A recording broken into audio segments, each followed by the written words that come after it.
Yeah!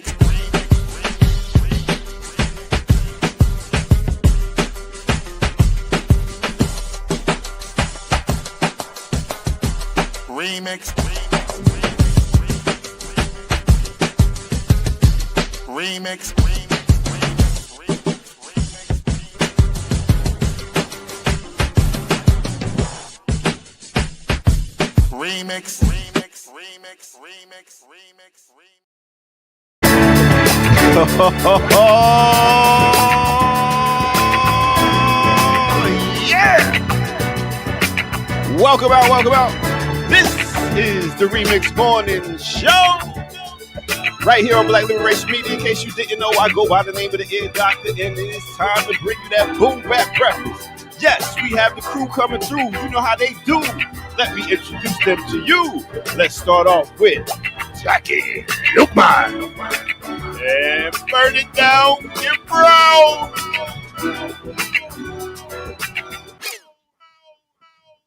Oh, sorry. That Barry had her, boy. That Barry White. Barry had her. Man. What was the ELO? What did ELO stand for? The Electric Love Light Orchestra. Oh, Light Orchestra. Well, we're sending love and light to everybody on today. It's an interesting day for a lot of reasons. Of course, we will get into. But good morning. How's everybody feeling today? Fantastic. Morning. Assalamu alaikum. Alaikum assalam to my brother, brother Jamil. Peace, brother Jamil. Yes, we did start off with some Barry White Lovers theme because we need some love. Somebody needs some love.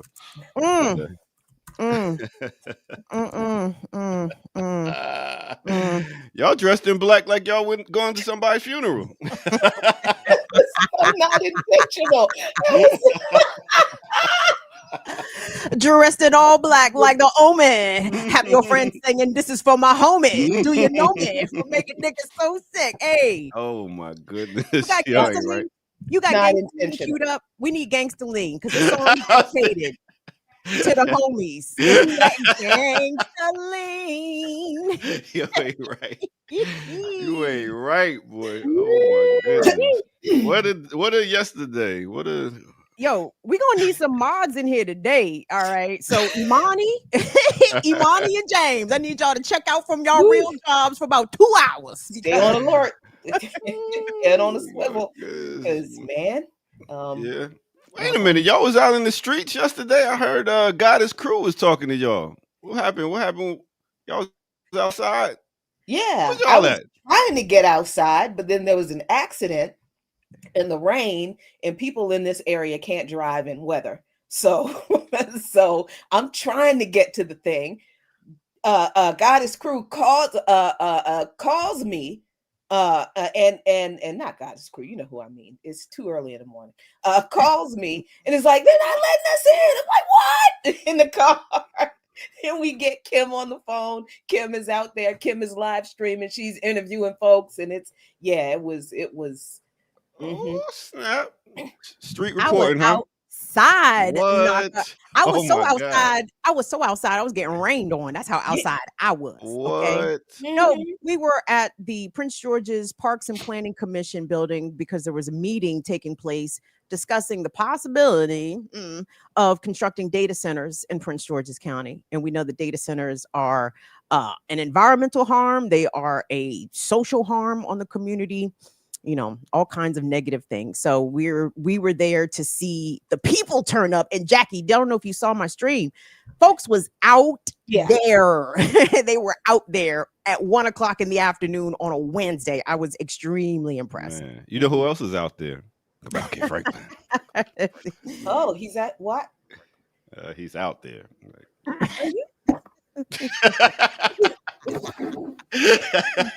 Good morning, Kamal.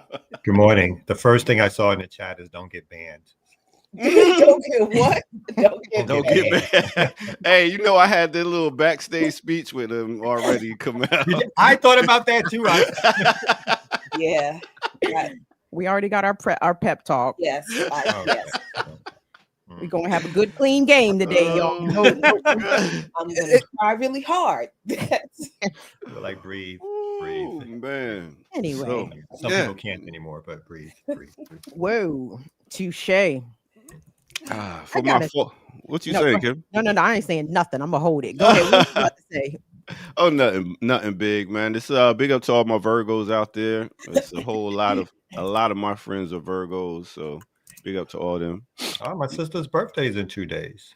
Hey. Oh, nice. Thank you for saying that. Otherwise, I would not have remembered. So. Oh, I believe it. It's a lot. And for the fall, I think I'm going color on color, gray on grays, black on blacks. I think I'm gonna bust that down this fall. You need to announce that. What a You know, the gray highlights the gray in my beard, so I kind of like how that works. You do got a little patch that's kind of getting bigger and bigger. I know, ain't that I'm dealing with y'all? Shit, it's Oh. Okay. Don't you have children? Why? several. What? And it's us? That's causing you great. Oh no, my kids give me no stress. It's amazing. I'm like, damn, y'all mine? It's crazy. well. That's not a question we're going to touch. Nope. Oh my goodness. Can I announce a birthday real quick? Please do. Yeah. Happy birthday to brother Will. Will is the Yeah. chief button pusher over at Burn It Down with Kim Brown. He's an active member of the community out there in Baltimore. And today is Big Will birthday. So y'all show Will some love. Big up Happy Will. birthday. Big up to Will all is a the great dude. What's the Virgo deal, Will? fam. We love Virgos. Damn. I Yeah. got like 8 friends as Virgos. It's so wild. Interesting. They're very, very loyal people. That's who you attract. Look at that. Scorpio and Virgos. Crazy. Interesting. Who do you attract, Jackie? Apparently a bunch of stuff that is like a vortex of chaos. That was a loaded question. I stopped thinking about it once, my life began to unfold. I'm like, yeah, let's not think about what I attract. Let's just try to dodge what comes. How about that? I honestly don't know. I've never been a kind of an astrology type of. I don't know. Mm-hmm. I bet you discover some things if you Oh boy, love. here come the numerologist over here. What about you, Camille? Listen, hey, y'all, hold on. Didn't we just come out of a giant? You see that moon last night? No. What happened? Well, the full moon was on Sunday, the 7th, but the shit still we're in a waxing phase of waning phase. We had a red moon last night here. Oh, I missed it. Yeah. Interesting. It was low and red. Sitting outside my house. Some might call that a blood moon. Blood moon, yeah. It's funny how that works. See, but y'all tongue. Let me tell you something. The shit in the air and in the cosmos and shit, this shit does not require your belief for it to be so. Okay. So whether or not you believe it, it's fine. It's still gonna be. So So I'm ready to get into some of these stories, y'all. Because I'm just like, man, what is the next move with this guy in the White House now that he's seeing some of his people get blap? Like, is he gonna get it on higher alert with his military, or I don't know what's going on? I'm sure y'all got the answers. That's why I'm sure the National Guard of Utah is standing by, ready to invade Orem. Obviously, it's a hotbed of gun violence, right? and the local police there are completely incapable of maintaining control and a handle, because as far as I know, no one's been arrested and no one's in custody. Funny how that works. Yo, all these cameras they got, and they couldn't see what happened. Like, they got cameras out of space. Yeah, but it was a sniper attack, and all the cameras were apparently on him as he got, I got one video of a dude on the roof, and the kids are like, "Hey, there's somebody on the roof." Somebody, kind of like what happened at the Trump rally. You know what I mean? They're like, "Hey, there's somebody over there." So no, this person was observed, but fortunately for this person, they had the best disguise to be in Utah. They were likely white. How could anyone tell when they can't stand out? Right. I was confused. I'm like, how come we're not stopping and frisking white men? How come the campus isn't locked down? How come we're not setting up checkpoints at all the local intersections to make sure that there are no violent would-be assassins roaming around the town of where Utah Valley University is? It's just interesting how the responses to crime differ when the demographics are different, right? Yeah, and particularly since as the action happened, it happened right after he was asked a question about Gun violence. how many mass shootings. trans people have been responsible for mass shootings, and that mug said too many. And then he was asked something else about violence, and then he said, "Are we including or excluding gang violence?" And right after he said gang violence, yeah, the yapper. So listen, I I'm not entirely a solid believer in this thing called karma. I'm not sure that it's necessarily a unique thing. I do believe, though, that what goes around comes around. What goes around comes back around again. Yeah. You can't, and people, my organizers, my Africans, my blacks, my African Americans, however you're going to describe yourself. Please stop with the morality. Oh, we shouldn't celebrate. We shouldn't. It's not right. Violence is never the answer. This whole thing was founded on violence. Every answer to every problem that has ever occurred in this country, they created it, and violence was their answer to the problem. Violence was the thing that created the problems, and then their answer to the problems were always violence. That man was sitting on that stage talking about being who is more violent because of the color of their skin. And in a crowd full of his own people. And either he or the person asking the question brought up something about trying to claim that transgender folks are responsible for mass shootings. Yeah. What? Yeah. Right before. Yeah. That dude had a funny shaped head. But let's go ahead and I was going to say you couldn't miss it, but if the dude did miss it, I was trying to stay. Okay. His head looked like a shovel. All right, so let's go ahead and take a quick break, and then we're gonna come back and get right into it right here. These shovels are useful. I mean, everybody needs a shovel. Right. On the Remix Morning Show. And big up to albinos. They don't get enough love. Oh my God. They don't. They need love too. Okay, it's time for a remix on the remix. Can we do that? Let's get into it.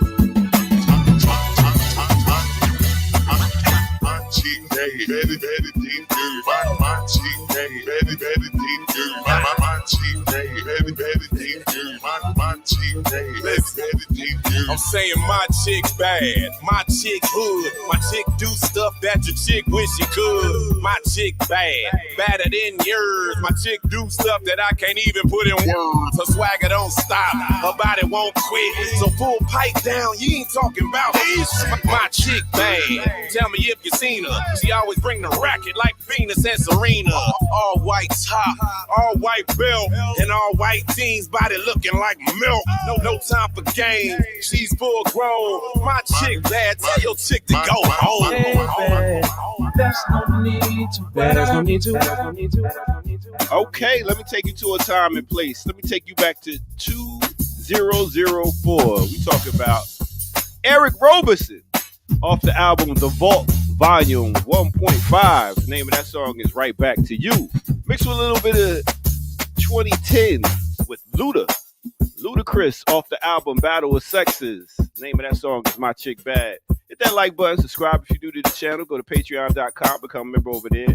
Get footage that's rare and go donate at where? blkliberationmedia.org and get you some merch while you over there. You know what I'm saying? Get you some fly gear while you over there. And make sure you share this content with all your people so you know this is the Remix Morning Show. We trying to hit 50K, y'all. I want y'all to be part of it. So let's get back to our host with the most.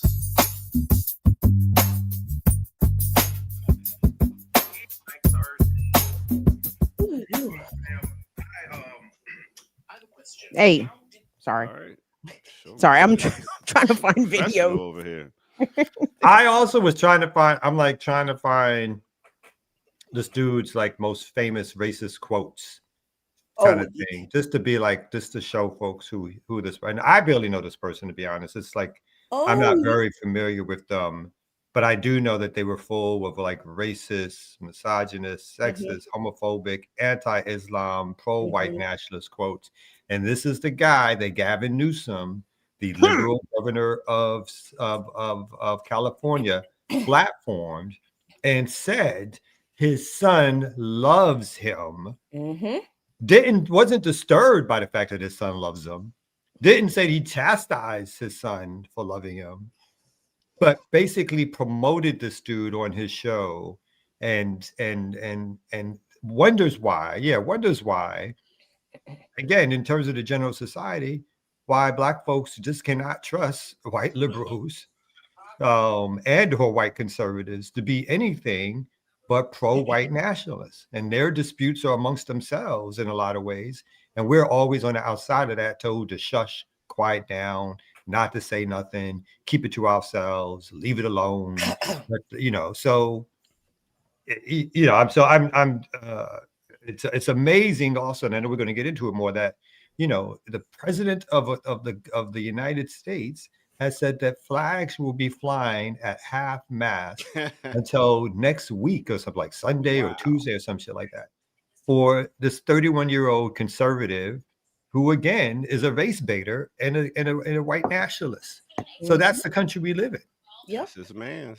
I have a couple of one that I saw yesterday that I don't remember him. I don't remember him saying it, but he did say it. Let me get off the screen here. I didn't know y'all was gonna jump in the news like that, boy. I tell y'all quick with it. I love it.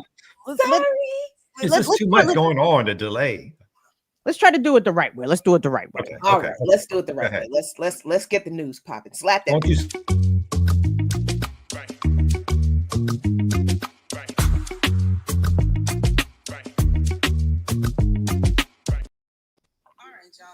Peace, everybody. Welcome to the Remix Morning Show. This is the Thursday edition, exclusively here on Black Liberation Media on this 11th day of September. We'd like to welcome everybody to the program. Please come on in here, engage with us if you don't mind. Please subscribe to the channel, like the video, share the stream, y'all. This is the information you're not going to get nowhere else, nor the same perspective, nor the stellar analysis that this channel is known to bring. So here we are on September 11th, and as our brother Kamal K. Franklin, alongside Jacqueline Lukman, I'm Kim Brown, ear doctor in the cut. Brother Kamal just told us that the White House announced that flags will be flying at half staff this week, not to mark the 24th anniversary of the September 11th attacks of 2001, not to notate that there was yet another school shooting in America yesterday in Denver, Colorado. No, flags are flying at half mast at the White House this morning because white supremacy has lost one of its brightest stars. Felled by an assassin's bullet, 31-year-old Charlie Kirk was... The chopper sang on Charlie Kirk yesterday, y'all. I'm not sure if you had the opportunity to see the videos. The videos are numerous. There's like 25 Zapruder films out there for Charlie Kirk. And as of this morning, there is nobody arrested. There is nobody even in custody. 2 individuals were taken into custody yesterday, but both have been released. And the FBI and local officials there in Utah have not released a description of the killer. So... let me try to control. Let's. So Kamal was looking for. That's what I'm looking for. Clips from Charlie Kirk. This is small, and I'm sorry, it's not bigger, but he said, Black women do not have brain processing power to be taken seriously. You have to go steal a white person's slot. A white. Talk about niggas got to steal. Okay. Mm-hmm. Yeah. And then there is the thing that he said about the Second Amendment, I think this was in 2023, a few years, because somebody asked him about it was after another mass shooting. And he's like, and somebody's like, okay, how many mass shootings do we have to endure before you will support some kind of gun control? And his response was, I think there needs to be a certain amount of deaths that's acceptable to have our Second Amendment rights exercised and protected in this country. I mean, so apparently he really lived what he believed in, because he offered himself as a tribute for his beliefs yesterday. So I don't know where all the false compassion, we can't speak ill of the dead. That man spoke ill of everybody else every day of his life. He got paid for it. And I'll play this one quickly. Go ahead, play it, Pat. Yep. So this one is how the left end will use Islam to bring America down. So this is like his political, part of his political views. I found this on his Never to Be Used Again Twitter page. The spirit of battle is coming to the West, and the enemies are wokeism or Marxism combining with Islamism to go after what we call the American way of life. And the American way of life is very simple. I want to be able to get married, buy a home, have kids, allow them to ride their bike till the sun goes down, send them to a good school, have a low crime neighborhood, not to have my kid be taught the lesbian, gay, transgender garbage in their school, while also not having them have to hear the Muslim call to prayer 5 times a day. That's important. Do that at. We want the American way of life.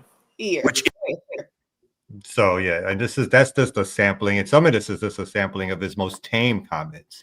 Oh man! Because again, this guy has overtly said some of the most racist, homophobic, anti-Islam, anti-Black, anti-immigrant. And if you look at his Twitter page, it's filled with the dog whistle stories of supposed Black criminality or immigrant criminality that's destroying the American way of life, kind of thing. And this is the dude that's getting, again, honored by the President of the United States, a moment of silence on the floor of Congress, the House, in which, again, both Democrats and Republicans participated in. Obama bringing out statements. Obama, who has barely said a word about a 2-year genocide in which thousands, if not hundreds of thousands of people have been murdered by U.S. weapons, a U.S. designed strategy to eliminate and kill Palestinians. One racist white man gets killed, and all the heartstrings come out around the deplorable use of political violence. The media, which refuses to put on the cover of their newspapers the ongoing genocide of Palestinians and the reason it's important is because this is not a genocide that's like of the making of some other country. This is a U.S. sponsored, participated in, at times led genocide of another people. And that you would think the newspaper would want. Israel covers the genocide more and in a better way than the United States does in terms of their newspaper coverage of it in certain times, at certain times. So to think that this country, that the news media now, front cover page, it's all about this white man being killed, and all the editorials about political violence pouring out around how the country just can't take it. And as Jackie said, the country is built on political violence. Kamau, check your email real quick. I sent you a couple clips. Watch the first one before you play it, because we may not be able to play it, because I think looking at the scene when Charlie Kirk was shot yesterday, I think is very important, because it was in a rural college town. Utah Valley University is south of Salt Lake City. And I think the biggest, it's a college town. It's not a small school, 40,000 students. And there were approximately 3,000 or so that came out to see Charlie Kirk. I was watching the press conference from the police chief or the FBI or whatever. First of all, their messaging was all over the place. Kash Patel's putting out statements talking about, we got somebody in custody. And then the niggas at the press conference is like, we still looking for some. Which is it? Which is it? But when you got Keystone Cops in charge, when you got Amateur Hour, the lack of professionalism is staggering and entertaining considering the outsized presence that Charlie Kirk had. I said, nigga, ain't no white. Charlie Kirk's about to be white folks Pac out here. Okay, 30 Yep. 30 years from now, who killed Charlie Kirk? Who the left and those Negras. The left. Can we start with the fucking left? Utah, my nigga. It don't get whiter. It don't get much whiter. And unfortunately, Charlie Kirk had to learn the hard way, sir. It be your own niggas.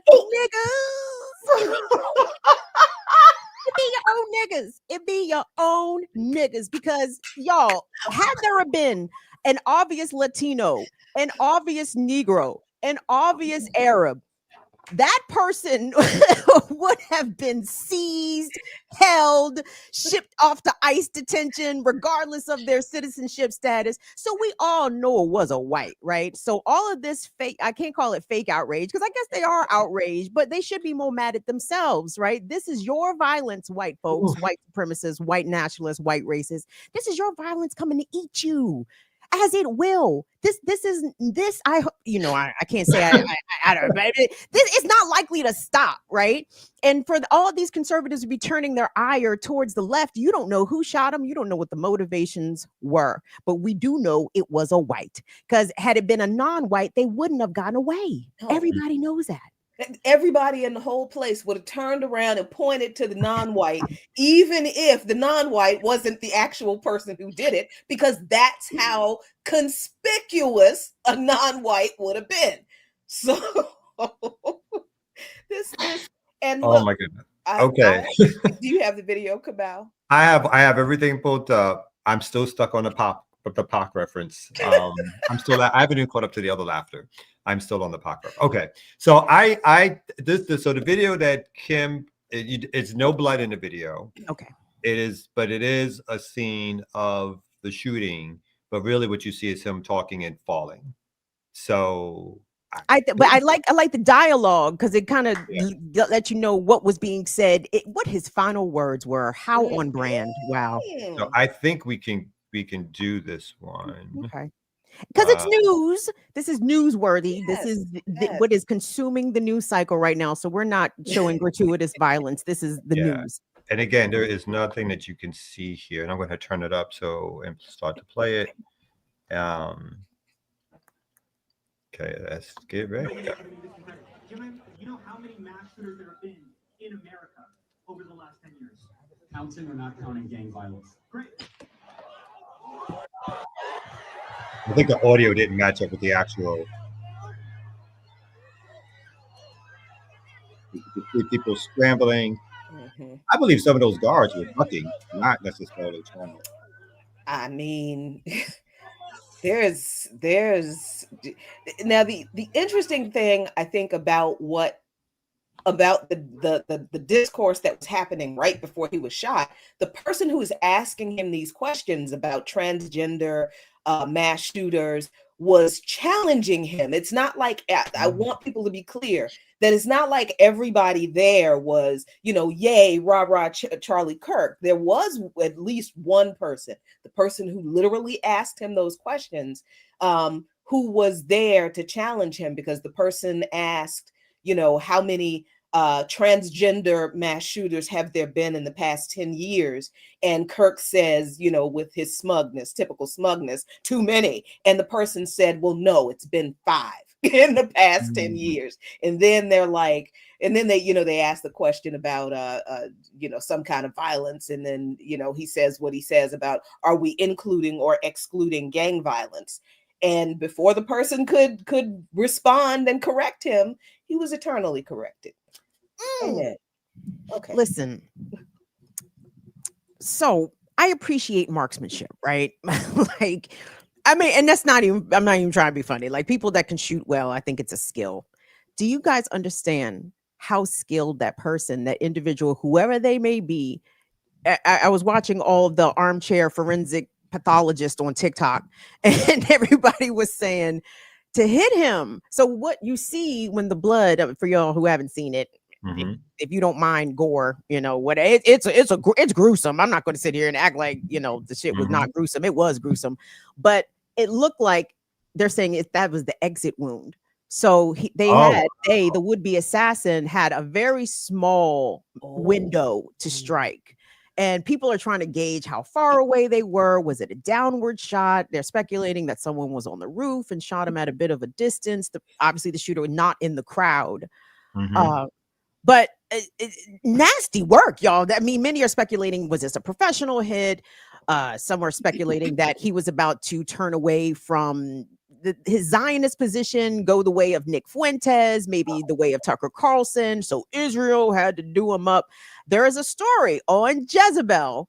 I saw that. That was published just a few short days ago about how an Etsy witch or witches were hired to curse Charlie Kirk. And this piece on Jezebel was published September the 8th, and Charlie Kirk bid it on September 10th. Y'all don't have to believe the shit for the shit to be true, okay? You ain't gotta believe it. Listen, this is what I'm saying. I think we have to. I believe as a revolutionary organizer, I believe in the concept of multiplicity of tactics. Okay, we have to fight the enemy in many ways. Now there are some ways that we don't overtly include, and we don't. You understand what I'm saying? I know exactly what you're saying. I'm just saying multiplicity of tactics, and it's you know, it's. I haven't looked at but yeah, I mean that this is somebody whoever did this was somebody who's trained. Yeah. This is not I just woke up this morning and decided to take my AR or take whatever, my scope and whatever. This is somebody who is trained, and it looked like this seemed to be a one-shot deal. This was not multiple. This is not whatever. This is somebody who's cool, calm, and collected.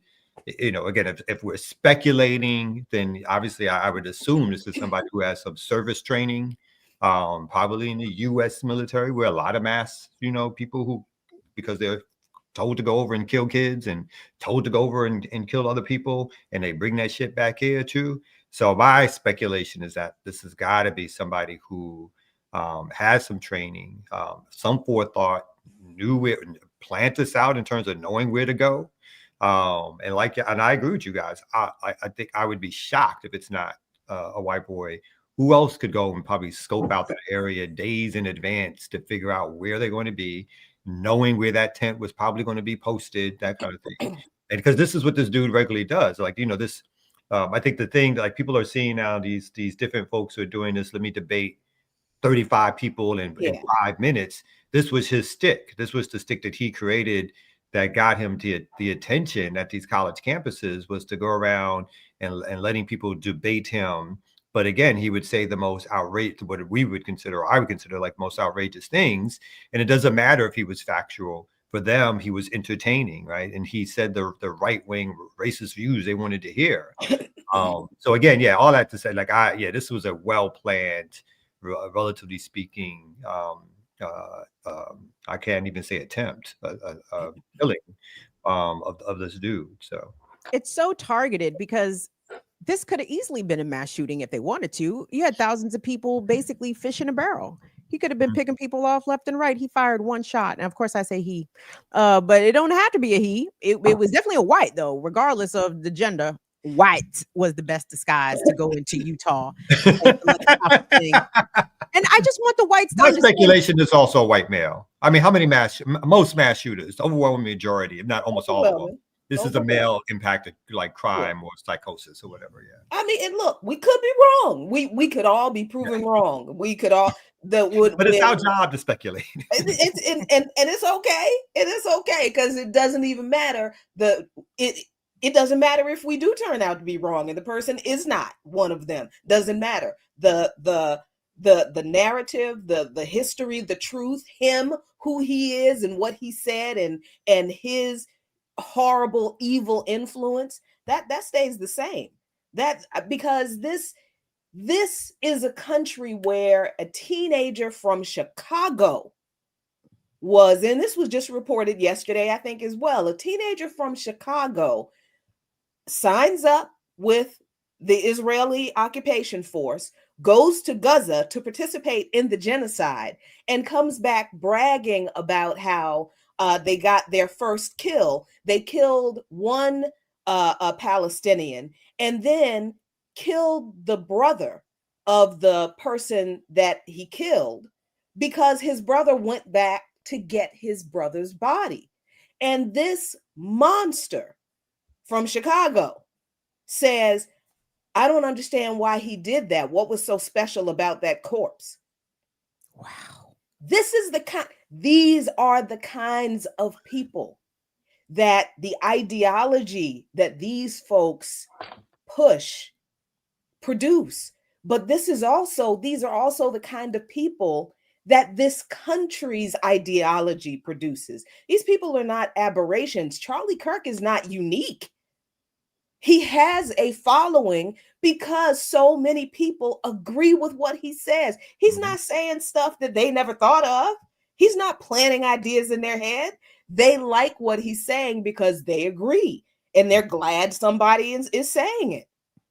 He is credited with pushing white youth to come out and vote for Trump. He is a mainstream actor. Again, the goddamn president is making videos and blaming the radical left. And again, I mean, this is not like this is not like 30 years ago and some guy who makes these statements who might get ostracized. We're now, again, living in this time where this guy has had over 5 or 6 million followers on social media. He is a mainstream white actor in the world of white politics, right? And he is, again, an overt racist, overt pro-military, anti-Arab, anti-LGBTQ, all the things. He's very pro and very upfront about it, right? So this is some guy who's mainstream white politics these days, is a white nationalist, and they're mourning his death as if he's Pac, or I think you have a video in which they comparing him to King. Do you want to do that? Martin Luther King, yes, y'all, because we know white folks have lost their minds. They lost it long ago, but they keep trying to prove to us that no, that they are permanently gone in their ability to deduce, reason, and apply logic to certain situations. So yeah, let's look at this, because I think this is not an atypical response that we've been seeing from those that are fans of Charlie Kirk, but the blaming of the so-called far left radicals. And it seems like this could be the shot that might start a civil war. It seems like this is the route that the radical fucking racist whites want to go. So let's check this out. Tomorrow, and realizes that somebody that agrees with them assassinated the equivalent of Martin Luther King Jr. and the movement that Charlie Kirk had created in this country, the political movement, a political assassination. They are not going to know what to do with themselves. They're celebrating right now. They are. All you have to do is look across this platform, look across X. They are celebrating right now. But I'm going to tell you, I'm having conversations with my 2 boys in college down here in the South, and you have no idea what you have just awoken in the college age youth. You have no clue what you just did. This is the equivalent of assassinating Martin Luther King. And you can come at me if you want. People will. Charlie Kirk started a movement, and he led that movement, and that movement changed the election. Without Charlie Kirk, President Trump does not win in 2024. And the people whose minds he changed and the movement he led, they know it. And you just woke them up. This was the equivalent of assassinating Martin Luther King. And you'll never be able to live this down.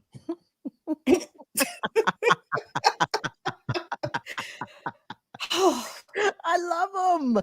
Don't you gotta love them? They're so naive and violent in their naive. They're so stupid and violent. That's what it is. Like, they're so stupid and violent. Like, oh, they're so adorable. And have access to weapons. Hold on. And have access to nuclear weapons and have access to missiles. So, you know, it's this the type of stupidity you gotta live with and deal with, because they have access to weapons. They make the number one thing they make is weapons to keep their stupidity, their stupid ideology and belief system going alive and and basically controlling the world systems. So you can't just laugh it off like it's not, because they're the fucking ones who But Yeah, what I they're find the ones funny, with all the guns. every single last one of them. But what's hilarious to me, again, the public school systems have failed everybody, right? Or whites included. Sir, what you mean? What you mean? We don't know. We woke up. Sir, we know our history. We know what your people have done. We know exactly what you're capable of. You have murdered people by the millions, even in this country, slaughtered indigenous and black people by the many millions and thousands, burned down entire towns and communities. So when you say we don't know what we woke up, what the fuck? Like, shut up. What is wrong with you? Yes, we do. We know you. We know you very well. Very well. Better than you know yourself. And, you know, just because we sitting here laughing at the chicken, at that big ass chicken, that's the biggest damn chicken, and it just coming all home to roost, flew right into his.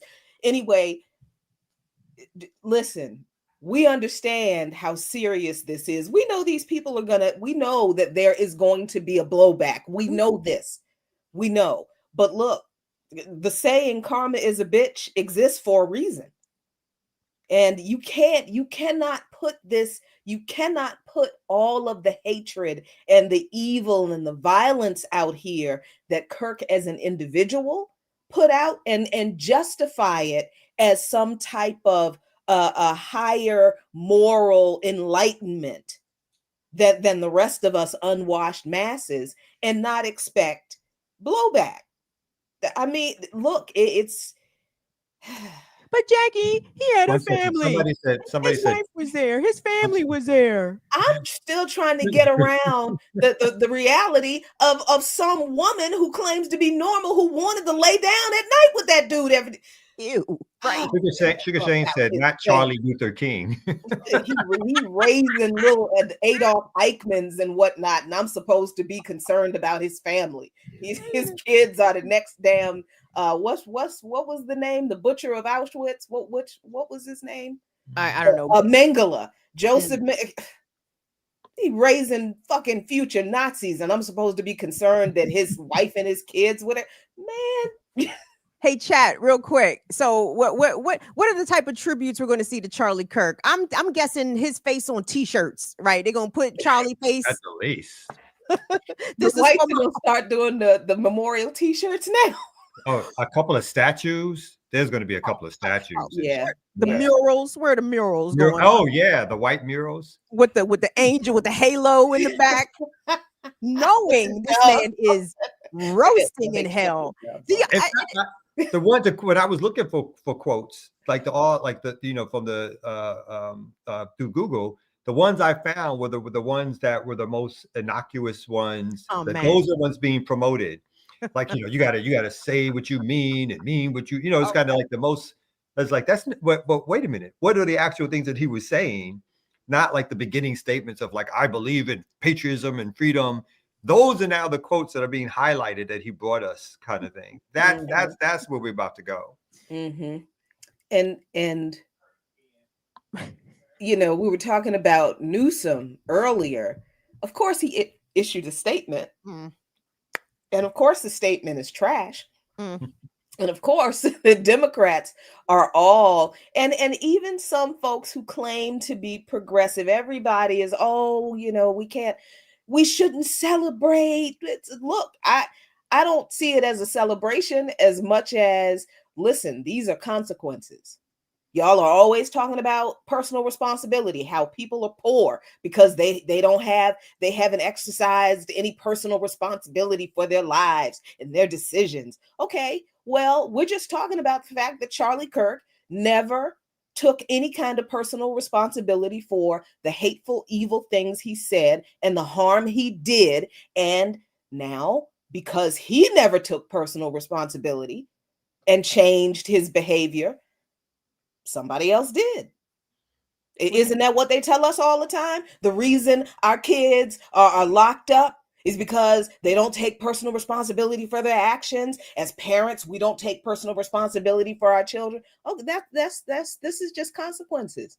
Y'all need to understand that Mr. Kirk needed to take personal responsibility for his behavior. And because he didn't, society did. Nope, we'll leave it at that. Well, wait, no, Can we play the Trump one or no? You want to do something? Is that a video? Oh, okay. Yeah. Mhm. So I wanted to play Trump's your president, the president of the United States. I'm a great fellow President, he ain't my Americans. goddamn I'm president. filled with grief and anger at the heinous assassination of Charlie Kirk on a college campus in Utah. Charlie inspired millions, and tonight, all who knew him and loved him are united in shock and horror. Horror. Charlie was a patriot who devoted his life to the cause of open debate and the country that he loved so much, the United States of America. He fought for liberty, democracy, justice, and the American people. He's a martyr for truth and freedom, and there's never been anyone who was so respected by youth. Oh my God. Charlie was also a man of deep, deep faith. And we take comfort in the knowledge that he is now at peace with God in heaven. No, Our he's prayers not. are with his wife, Erica, the two young, beloved children, and his entire family, who he loved more than anything in the world. We ask God to watch over them in this terrible hour of heartache and pain. This is a dark moment for America. Charlie Kirk traveled the nation, joyfully engaging with everyone interested in good faith debate. His mission was to bring young people into the political process, which he did better than anybody ever. Ever. To share his Ever. love of country and to spread the simple words of common sense. On campuses nationwide, he championed his ideas with courage, logic, humor, and grace. White is right. It's long past time for all Americans and the media to confront the fact that violence and murder are the tragic consequence of demonizing those with whom you disagree day after day, year after year, Not that you in do the that, most yeah. hateful and despicable way possible.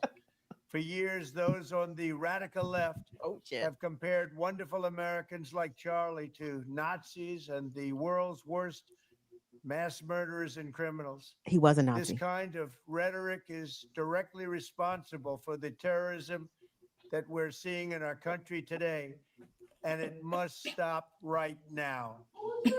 My administration will find each and every one of those who contributed to this atrocity and to other political violence, including the organizations that fund it and support it, as well as those who go after our judges, law enforcement officials, and everyone else who brings order to our country.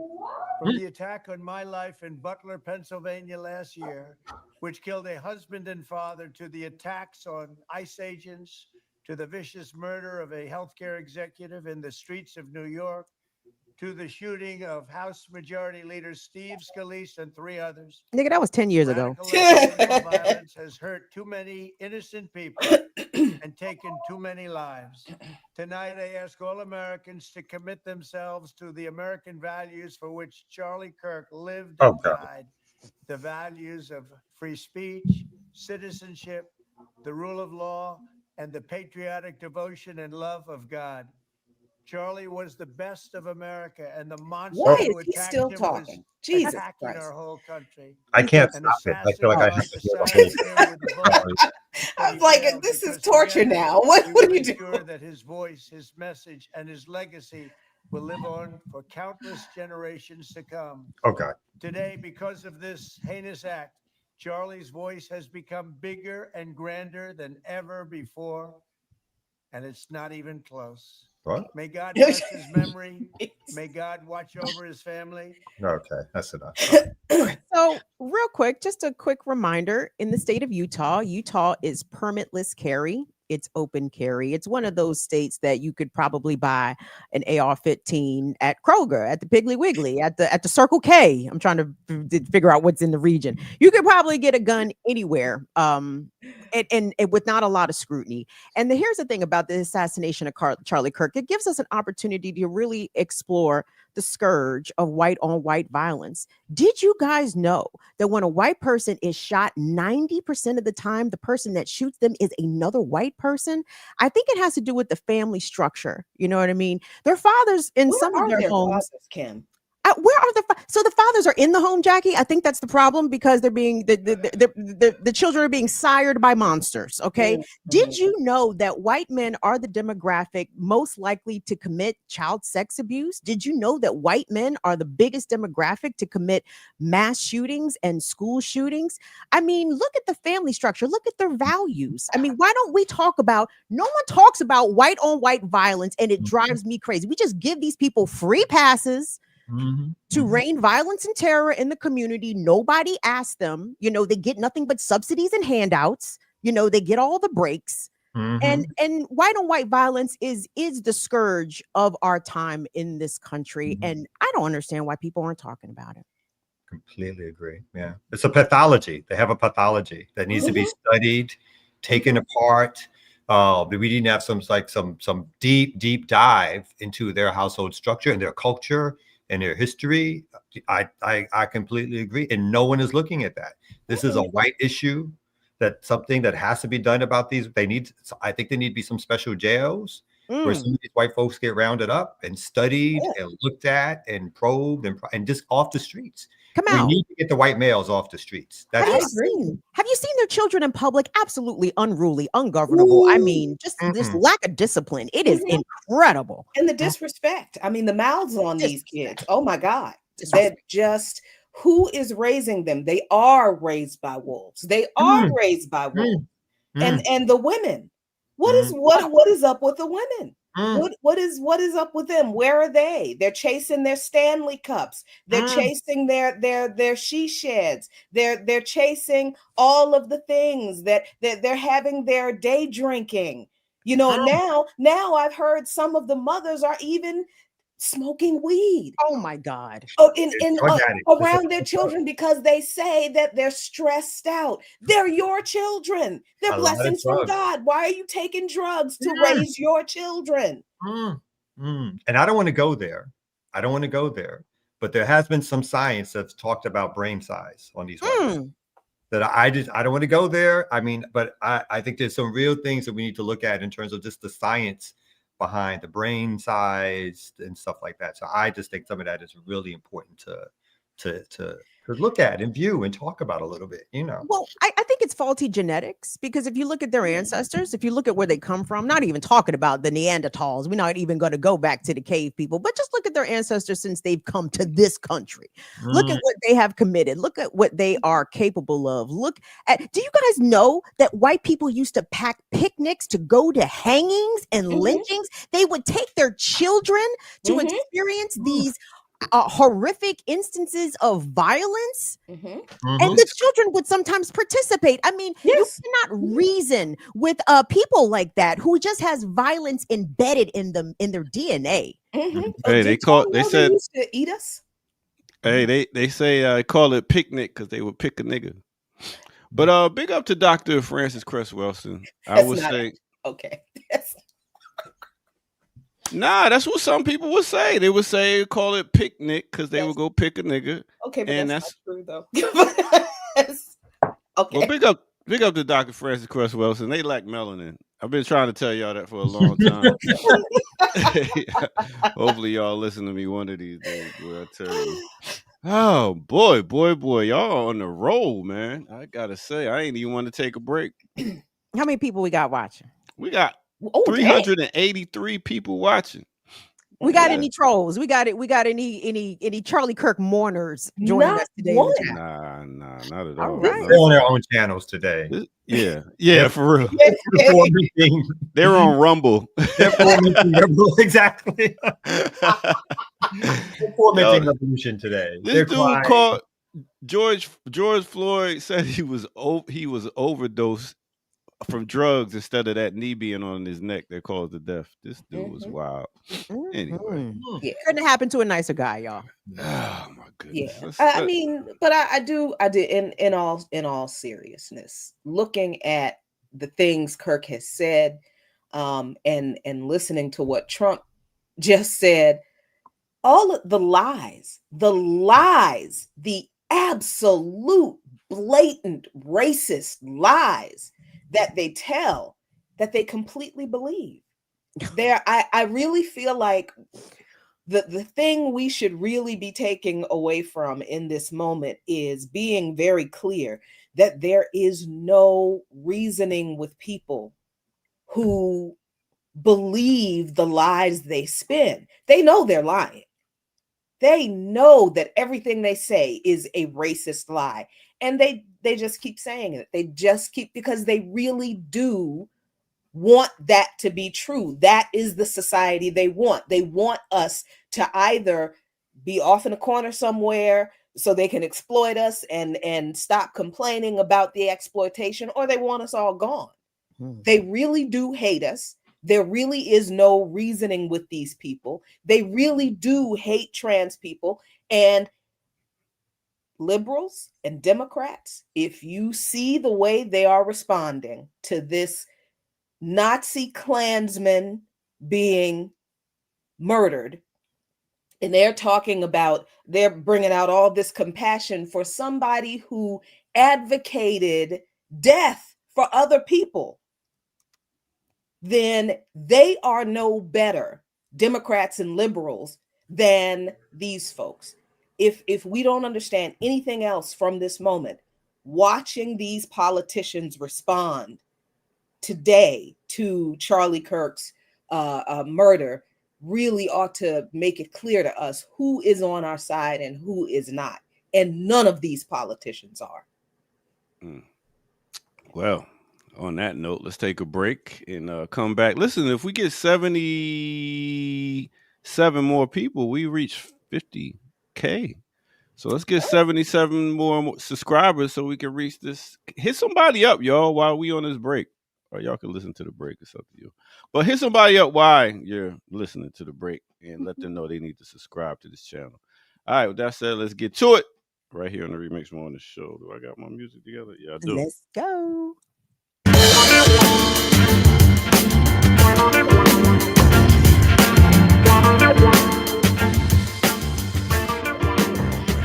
Keep on doing it. Right on, right on. Yes, hit that like button. Subscribe if you're new to the channel. Go to patreon.com. Become a member over there. Get footage that's rare. And we have 407 people that quick. Look at that. Bam. Big up to all y'all tuning in. Go to blkliberationmedia.org and donate over there. We are demonetized as a channel, so that helps us to continue to give y'all what y'all want and need. And go get you some merch while you over there. Get you something like the Ear Doctor. Get you something like Kendrick Lamar. You know what I'm saying? Get you something like Bob Marley. Stop playing. All right.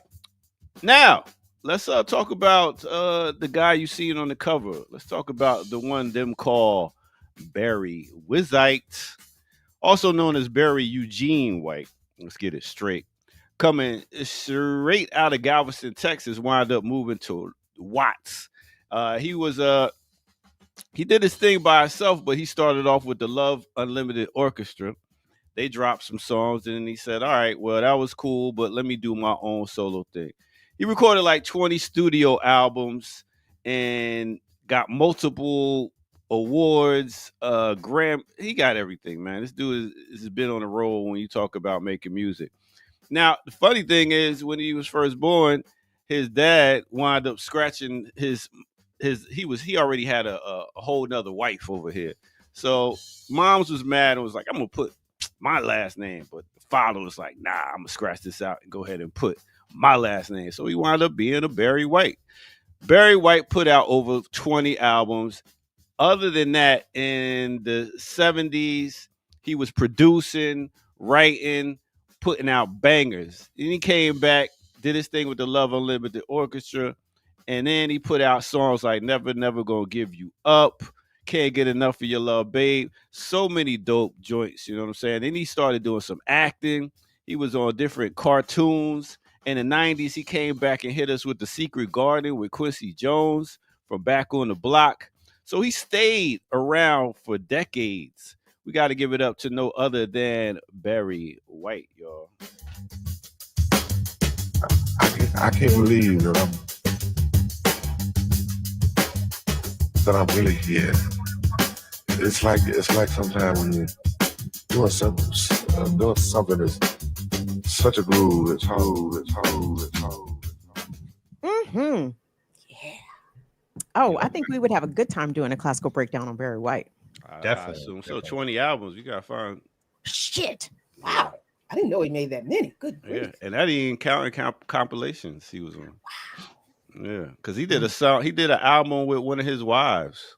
One of his wives he remarried, and did an album with her too. Oh, after he got remarried. He married the same woman twice. No, not remarried. Oh, You're remarried. right. Oh, my bad. Just Yeah, remarried. I got you. yeah, thank you. Yeah, he had his child sweetheart at 19, and then he divorced her and got with somebody else, another singer. After he got famous. Yeah, you know how they do. But I think he kept it black. He kept it black, I believe. Gotta ask, right? Barry White.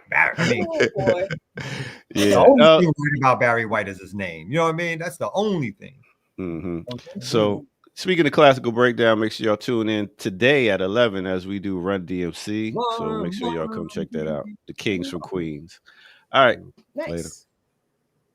All right. Hey, everybody. How's everybody feeling out there today? It's September 11th. And it is. Oh my God. What? I didn't forget. Talk about chickens coming home to. But you know, the racist whites are so obtuse that you know the noticing signals and signs. You know, that's for y'all weird indigenous black people. You know, oh y'all look up at the sky and shit. Y'all be listening to the birds and shit. Oh, that's not science based. That's not based in empirical evidence. Oh, okay, cool, cool, no problem, no problem. You don't have to believe it for it to be. But I digress. Yeah. We have a wonderful show right now, y'all. Jacqueline Luke Bond, Kamal K. Franklin. My name is Kim Brown, Ear Doctor in the Cut. Remixes in the chat. And from what I understand, y'all is in here in rare form. So shout out to you. Things that we cannot put up on the screen. Things we could not put up on the screen. But yes, it's its own show. I have one more video, Kim, of yours. Okay. Grieving. Do you want to do that one? Sure. Yeah, last part on Charlie. And we can move on, I guess, if we so please. But this says, "Oh my God, this is a crying white." Not sure what to expect, but here we go. This is such bullshit. I've never been so pissed in my whole life. Oh God, I just murdered Charlie Kirk right here in Utah. I'm so freaking pissed right now. This is bullshit. I just saw blood squirting out of his neck. Nope. I love that guy. He would have been on this spot. I am so pissed right now. Why do they always come with fucking violence? Gosh damn it! Use the freaking words and start talking to your people. Who shot Charlie Kirk? Who I'm shot? driving in a problem right now. I'm so pissed. Oh man. Who shot Charlie Kirk? Oh. I can't wait for the Morgan Wallen tribute song to Charlie Kirk, right? He's going to drop a hot 16 for Charlie over some banjo.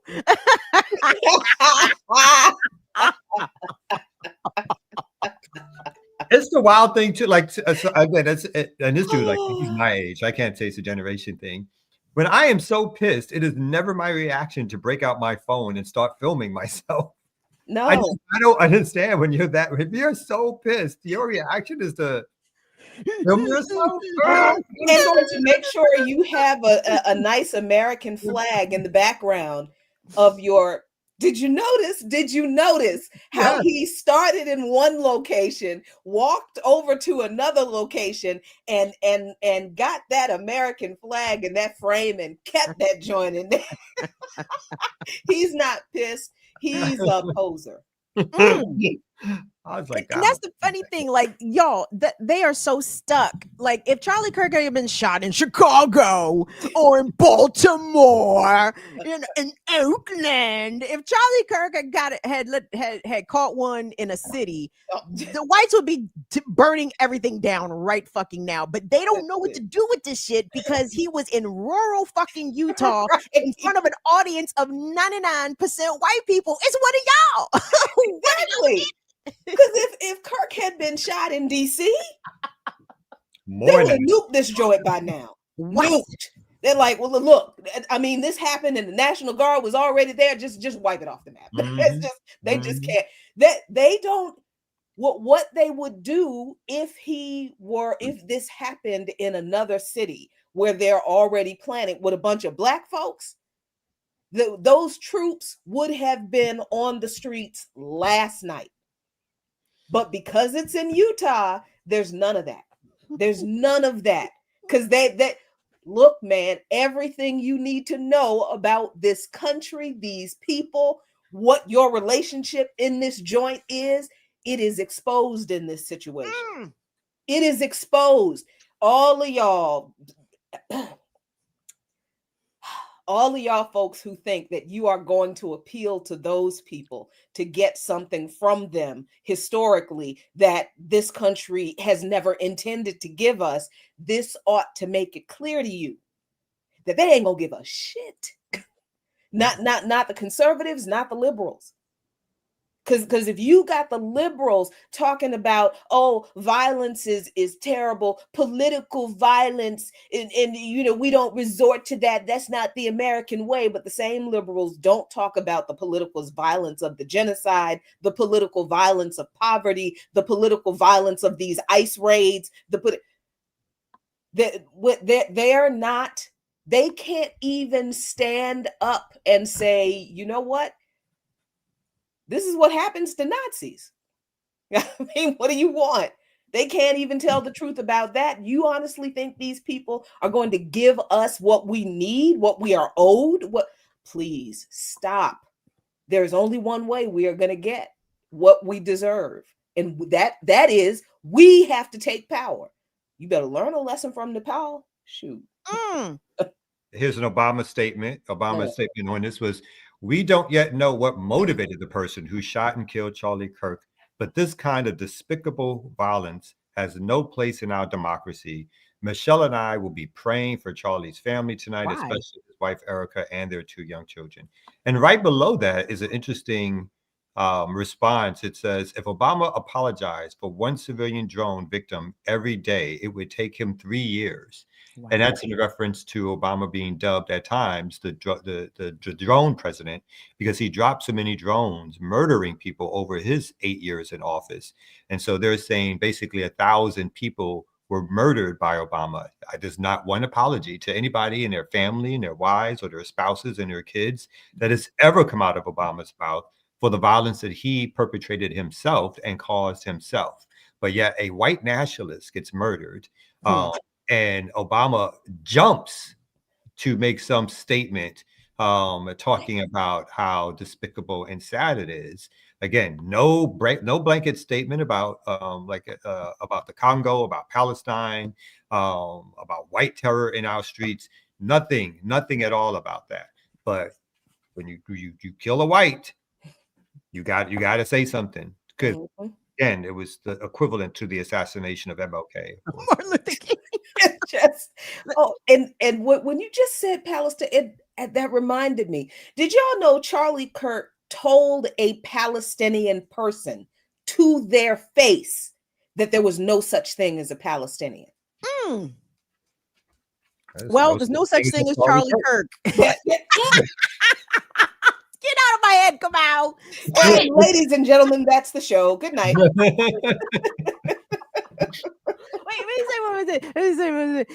y'all, the whole narrative by the Trump administration, Jackie said, everything has been exposed totally in this moment. And so for any of the Trumpers, MAGA people that think that this administration is going to be serious about crime, you let me know when they lock up a suspect for Charlie Kirk's murder. I'm telling you, it's not going to happen. They are not ever going to find the person that shot Charlie Kirk. Oh, you don't think so? Oh, I think so. The whites are going to go crazy. I don't know, man. The whites are going to want their white, even if it's a white shooter. The whites are going to want their white shooter. I don't think so.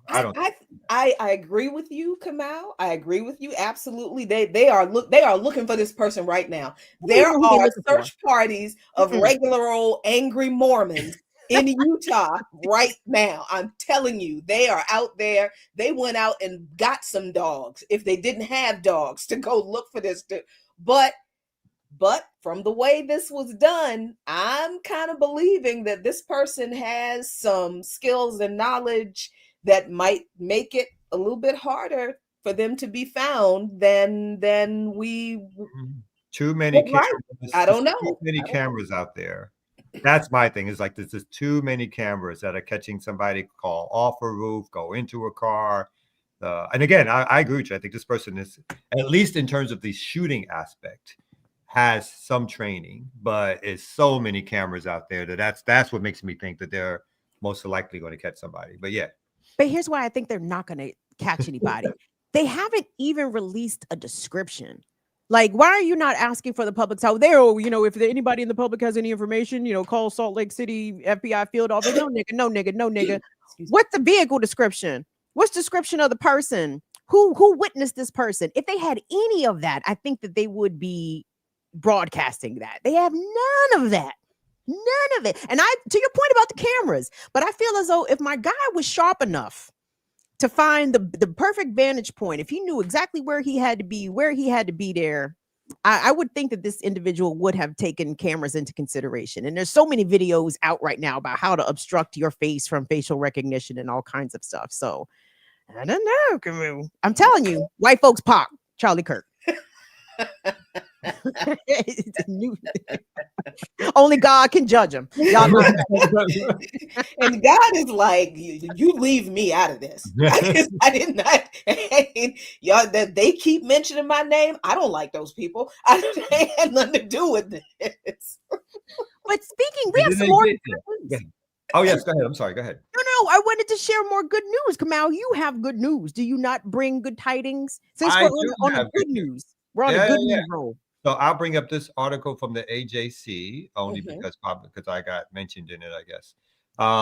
So in Atlanta, the 61 protesters who were charged with RICO, racketeering conspiracy charges, those charges for now have been dropped. So yeah. So it says here the more than 60 police training center protesters tied up in the Georgia Attorney General's sweeping racketeering case said they were ready to keep fighting after a judge said he would likely let them off the hook over illegal technicality. And that technicality is that the AG apparently, as part of bringing the charges, was supposed to get a sign off from the governor's office, and that never happened. Which is why they knew that, and they could have threw these charges out 2 years ago or whatever. Here it says Kamal Franklin, a longtime training center opponent and community activist, training center, Cop City opponent. Sir, is that how the article starts with Kamal Franklin? No, I skipped down. Oh, okay. We got to the good part first. Okay, right, got to the meat of the thing. Said he hopes the charges being dropped allows these indicted people to rebuild their lives and move on. But Franklin said the indictment already did what the state intended it to criminalize the movement against so-called Cop City, the nickname the protesters gave to the massive Atlanta Public Training Center. The damage that this did to the movement and to the people cannot be forgotten, Franklin told the AGC. I think it's great for the individuals, but I think it has to be recognized as a tactic and strategy that was meant to harm the movement, the people, and it did just that. It says Attorney General Carr, who is seeking a Republican nomination for governor, announced the indictment in 2023, describing those who oppose the training center as anarchists, whose core belief is that society should abolish police, government, and private business. Maybe it's not just the anarchists who believe that. I'm about to say, that sounds like I support that in all those. I'm not an anarchist, but yeah, go ahead. I'll skip my second quote. It says opponents of the facility spent hours at Atlanta City Council meetings demanding for the project to be halted. An effort to bring a referendum to allow to a ballot is still in limbo. But it's in limbo, but it doesn't matter anymore because they already built the shit. A protester that we know is Tortuguita was shot and killed during a police clearing operation, basically an assassination of opponents of the training. And I didn't hear any statements from the then President Biden. I didn't hear any statements from ex-President Obama lamenting the murder of a political activist who was sitting in a tent, a cloth tent, and was shot over 50-something times. So that is not something I remember hearing. So this basically is saying that this particular, and I think the Attorney General's office is claiming that it is going to appeal. But again, they probably don't need to because on their side of the ledger, this has accomplished what they wanted it to accomplish, which was the criminalization of the movement, the making people scared, making people's lives change. This is a tried and true tactic by law enforcement and by politicos, which is to threaten, to indict, to criminalize movements against things that they want.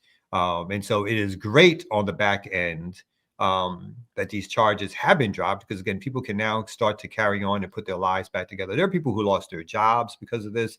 They got kicked out of school because of this. They lost apartments.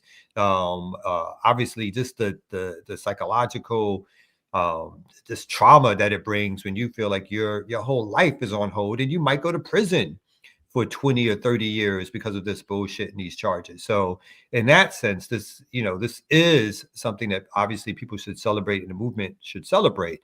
But again, this is nothing to give the courts credit for, because the courts waited until the appropriate time to drop these charges when they could have done it much earlier. They allowed Cop City to be built. They never did anything to allow the referendum to be put on the ballot, not that we expected them to do so.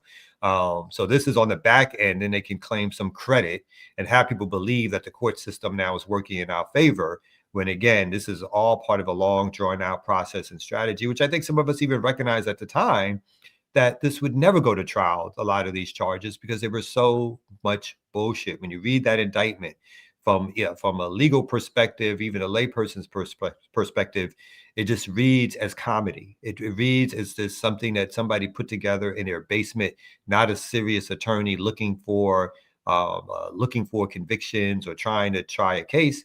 This reads as farce, right? And again, I point out to people that indictment said that the beginning of the racketeering conspiracy, the beginning of the so-called criminal enterprise, was not when people started protesting against Cop City, but they traced the beginning of the criminal enterprise was the day they murdered George Floyd, right? So they said that was the day when people came out of their houses and started protesting police violence against the larger community. That was the day that a criminal enterprise was born. Quick question.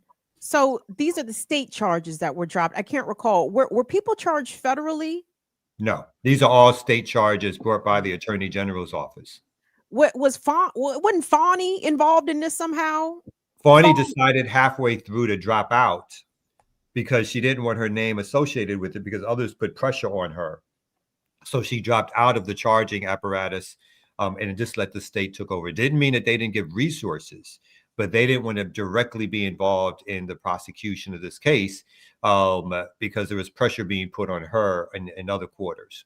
So there were separate charges pending in Fulton County. There are still some separate charges that are pending, but not the RICO charges. So those RICO charges, which were the heart of a lot of the charges, some people were only charged with RICO. So some folks will not have to face any other criminal penalties or liability. There are other people who are still facing additional charges, and their cases will proceed either at the state level or at the county level. Was anybody held without being released, or everybody was granted a bond at the time of the arrest? And my question is, per the announcement of this dismissal, nobody was nobody was locked up waiting to hear. My knowledge, they might have only been one person who was not released on bond eventually. And some of these bond hearings, again, took months in terms of them working their way through, and at first being refused bond, then having a high bond and having some of those bonds lowered. But at the time of this particular action yesterday and or earlier today, my belief is that all except for possibly one or two folks have now been released, were already released from jail and awaiting their cases outside of jail, either in Georgia, and a lot of folks outside of Georgia who again had to travel back and forth for some of these court appearances. So these charges could be reinstated at any time, or are we finished with this portion? No, these charges potentially on appeal could be reinstated. I think the likelihood is that they won't be, but they could be. Yeah. Kamal, how much did it, at a rough estimate, how much did it cost the state of the state of Georgia or the city of Atlanta to prosecute or to attempt to prosecute 61 people on RICO This is a multi-million dollar, we're talking millions of dollars that were spent from the prosecutor's office. Again, the investigations, the police time, the subpoenas, affidavits that are taken, search warrants. So this is a multi-million-dollar operation to capture mostly organizers and activists who were not necessarily leadership in Cop City, a lot of which people who just showed up at an individual event and just got caught up, and had cops who looked at their IDs and decided and were told to decide that if they were not from Georgia/Atlanta, then they would be arrested. If they were from Georgia/Atlanta, some of them were let go because the narrative was that these were outside agitators, outside agitator anarchists, who were the people that they wanted to blame for the movement against Cop City. So this was a multi-million-dollar full press. And even though these were state charges, again, there was a conspiracy, let's say, between the local police, the county police, state police, and federal policing agencies,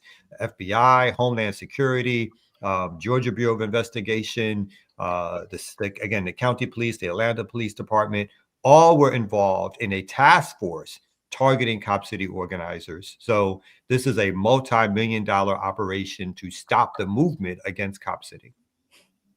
Wow. It's wild to me how we were just engaged in this, national campaign against Cop City in several cities across the country. And just a few very short years, two maybe years? 2.5 years now. Yeah, 2.5 It years. started in 2021. But I would say, they built it earlier this year, so this has been a 3 or 4 year struggle. Yeah. Yeah, and now we're sitting here in especially, I guess, in DC and other cities where Trump wants to deploy the military and take over the police, and people are like, "Oh my God, this is so shocking." We're just fighting Black Democrat mayors mostly in this country to keep them from building militarized police bases in working class and poor communities. And somehow what Trump is doing with deploying the National Guard, that's a bridge too far. That's shocking. This place is tiring. We tired, but I mean, honestly, but switching gears to definitely a very grim topic, and I would imagine that the blue and white state is likely celebrating the assassination of Charlie Kirk because it distracts from their mass assassination, ongoing genocidal campaign. I think it was yesterday that Israeli forces dropped thousands of leaflets over Gaza City, demanding the immediate evacuation of the city. We're talking about over 1 million folks in Gaza City, trying to corral them in the south of the country to make it, I guess, another open air concentration camp. Even one of their own called it a concentration camp. Was it Ehud? I don't remember who it was, don't matter. But this is the latest installment of the genocide operation. Palestinians are still facing a mass starvation crisis, are still being bombed, are still being droned, are still being assassinated themselves when they show up to humanitarian sites seeking food. And not much mention of it in the news for obvious reasons. But it does get mentioned, the Ukraine war and Russia. Yes. So again, if one Ukrainian dies, that's a front page headline in the New York Times. When you hear about the mass murder, like you said, the starvation, and they're now bringing out stats every day around the number of people in Gaza who are dying literally from starvation, right? From lack of food, for not being able to find food. There's stats now that talk about 4, 5, 6, 7, 8 children who are dying, emaciated bodies being shown. And again, the newspapers and highlighting the New York Times, right? Does not show these images, these pictures, does not do background stories into their family lives or who they were. They don't, quote unquote, humanize these people. Instead, they put it all within the broader context of the Israeli war against Hamas, This is not a war against Hamas. This is a slaughter of a people because they had the nerve to resist an ongoing occupation of their land. They had the nerve to follow international law, which gives them a right to defend themselves and to fight back against an occupation of their land, all of their land. But the phrasing, the narrative in the media is continually that this is a war against Hamas. And we're now about to enter, is this year 2 or 3 of this genocide? 3 years in October that this is happening. And again, they no longer front page news, thousands, maybe 2 years, maybe 2 years. Yeah. 2 years. I'm sorry. Again, you can't trust the numbers because people are buried under rubble, right? So you can't even trust all the numbers. On the low end, we're talking about 60 to 80,000 on the low end. Once bodies are uncovered, you're talking probably upwards of 150 to 200,000, which would represent literally 10 to 15% of the population. And it may even go higher than that, depending on what's happening in terms of this literal starvation of people that is taking place. Western governments are saying little to nothing, claiming to recognize a Palestinian state as they continue to give weapons to Israel to carry out this slaughter of humans. Can't make a front page, can't make an editorial. The Times board has not done an editorial on the genocide. And the reason about, like, I highlight the Times is because they are the propaganda machine for the larger empire.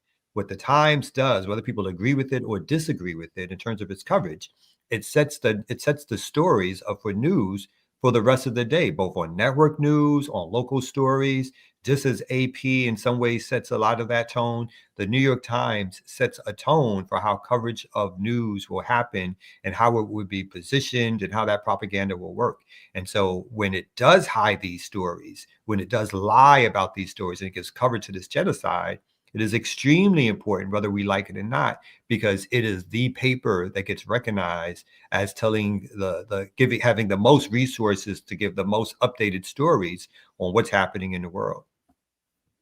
I'd like to acknowledge the work of the H groups. We won't name them, but we all know who they are, because news that is also being suppressed is the H group out of Yemen has been letting choppers sing into Israel. The H group out of Lebanon also been letting the choppers sing. So I want to acknowledge that the resistance is still very much happening, right? People are still fighting back and organizing and not accepting Israel's tyranny throughout the region to go unchecked. And also want to acknowledge the people of the flotilla. Is it say the word? Is it Samud? Samud, yeah.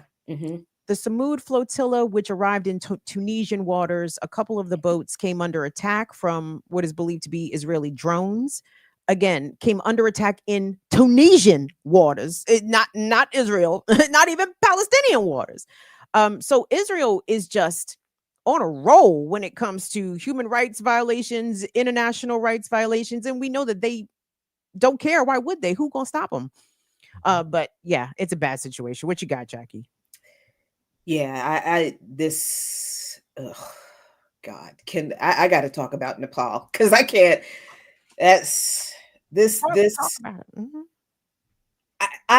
It's hard to contextualize this because I want it to be the result of lots of organizing, but this part was not the initial flashpoint, and I kind of had wanted to look into it a little bit more to see, what sparked it, because I honestly don't know a lot about Nepal. But this is, drone footage of the parliament being burned down in Nepal by the people.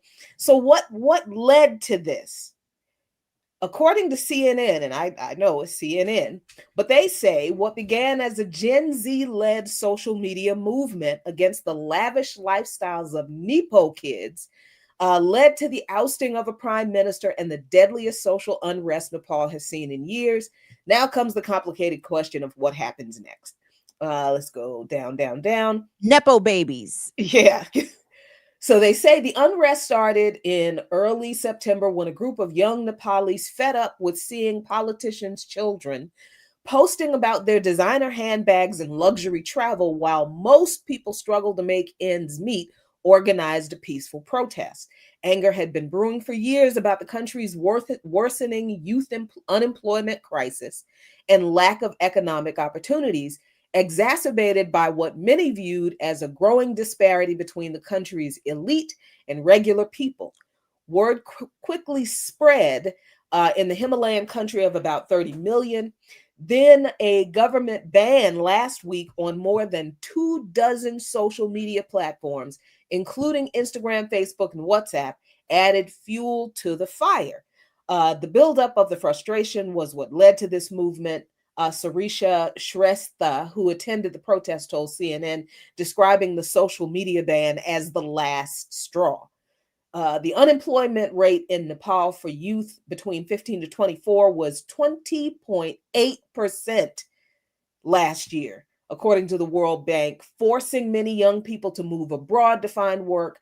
More than a third, 33.1% of Nepal's GDP came from personal remittances. Wow. According to the World Bank, a number that has steadily risen over the past 3 decades. Social media is the only platform where we can talk and share and follow the global media, said Pramen, a filmmaker in Nepal who attended the protests. Most of our friends, our families, our brothers are outside of the country, so that was the medium of communication. On Monday, thousands of young people, including many dressed in school uniforms, they left school, gathered at Metigar Mandala, a monument in the heart of Kathmandu near the federal parliament building. But the protest quickly spiraled out of control when some of the protesters surged toward the parliament building and began to climb the gate, clashing with police. Police used live ammunition, water cannons, and tear gas against the protesters, according to Reuters. 19 people were killed, hundreds wounded in the clashes on Monday. We all felt very hopeless and helpless at that point, Shrestha said. Several government ministers, including the home minister, resigned in the wake of the violence, which sparked widespread outrage with both within Nepal and internationally. And then Tuesday, the protest ballooned as people of all ages, because first it was the youth, now it's everybody, defied curfews and came out into the streets to protest the government's bloody crackdown. Gen Z demanded accountability and fair investigation for this corruption, the luxury lifestyle of all these corrupted politicians' kids, said Shri Gurung, who went to the protest after seeing reports that young people were being killed. But unfortunately, what we saw was the government using excessive forces and murdering these youth. I'm going to drop the link to this article in the chat for y'all. So from what I just read, from what I read a little bit more last night, what kicked this off in Nepal is everything that they have done here. Every single thing. And this is the response of the youth in Nepal. And I keep asking, and I understand countries are different, material conditions are different, historical conditions are different. Yes, so people have a different kind of consciousness about these things. But if what happened in Nepal was precipitated by things that we have all experienced here, I can't help but keep coming back to, what is it going to take for us? What is it going to take for and not just those of us who are always in the streets because of this stuff, right? I'm talking about everybody else. Like, I get that people don't want to listen to organizers. Okay, fine. But when it's clear that your government hates you, and they have already done all these things to let you know that it does not want you to have information, to have actual equality, actual justice, no access to anything, and it doesn't care about you, what you gonna do? And what we do in this country is we keep voting for the party that we keep telling ourselves is the opposition party, despite how they continue to collude with the evil party to do the same things that led to this uprising in Nepal. I just really don't. I'm really wondering what it's going to take in this country. I don't know. the psyop that has been run on Americans is intense. Like, I just feel as though the reason that people don't rise up across races, right, is because the internalized self-hate surrounding poverty and why you don't have and why you haven't achieved. It is nothing to do with systems. You didn't work hard enough. You didn't work hard enough. You didn't get enough education. You didn't get enough degrees. Well, why don't you just try harder? Why don't you start a business? Why don't you get an LLC? It's like there's so many there's so much messaging that Americans received as to why our poverty is our own fault and it has nothing to do with the systems. But it seems as though people in other countries are more easily and more quickly recognize that it is their government, it is their economic structure that is keeping them where they are, and it's not a result of hard work, right? All of us should be rich. You know what I'm saying? If it was just about hard work, but there is a system in systems, multiple systems in place to make sure that we are only kept at a certain level. We only achieve or are able to produce, but so much, and others will come and capitalize and exploit the fruits of our labors, literally. But I feel, Jackie, I feel like mentally this country is just down bad too far. Not to say it's impossible, but Americans, we hate ourselves and we hate each other, and we can't look outside. Just like these fucking crackers, like they idolize Trump, and it's like Trump is the one fucking you up. White farmers posting videos about how we don't know how we're going to survive these policies, these tariffs. Nigga, it's your own niggas. Like, go get them. Yeah, and look, the situation in Nepal, I'm looking at it only because of the fact that, I mean, they burned Parliament down. Woo! And then they went and found then they burned one of the ministers' houses down. Wait, right? Do we have video? Can we see this? Like this? And I'm sure there's video. So I just didn't have time to go find the video. Exciting. But I recognize that. Look, this is CNN reporting this, so of course they're reporting it in the way CNN reports alleged people's uprisings. I don't know if this is not what's the word? AstroTurfed, I guess, or a color revolution. I don't know. Mm-hmm. There's a lot, even in the description from CNN, that I question, because the whole, this is all Gen Z. Yeah, I don't know that this is all Gen Z. I'm not sure where they get that from. That doesn't sound right to me. But if they had just said, the youth have been frustrated by, okay, fine, but yeah, I'm suspicious about that. And then they're kind of, I don't know, that I have questions, but I think my main kind of interest in it is what it seems, if this really is like, and I wouldn't even call it spontaneous, because I suspect, like I said, I don't know a lot about Nepal. I suspect this kind of struggle has been going on for a while. I don't think this is like something that last week everything was fine, everybody was happy, everything was great, and then all of a sudden, no, I think this has probably been an issue for a long time in Nepal. So the contextualizing it as just this outlier of youth unrest, yeah, I don't know if that's true either. Yeah. Because it probably serves a purpose to try to suggest that it's only the youth. And I agree with you, like none of us are experts on Nepal, but there seems to, like you said, there's this history of, while people are making poverty wages, the government, the politicians within the government continue to take the tax dollars or resources of the government, and they continue to move it towards them, either again in salaries and perks.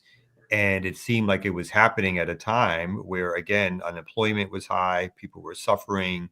And like a lot of these things, you don't know what the match is going to be that's going to light the flame, right? You don't know what particular incident and why this incident over another incident. But some of this, at the very least, seems to be driven by the fact that there are folks who are just fed up with the way the political system continually benefits the elite over the masses of people. And this became an opportunity. And once a wave started, that wave has not been shut down. as much as the government is attempting to shut it down. I think there was a picture of the prime minister or president who visited someone who was killed as a way to show sympathy. So there are ways in which the propaganda system, even in Nepal, is trying to react to this to stave off more unrest.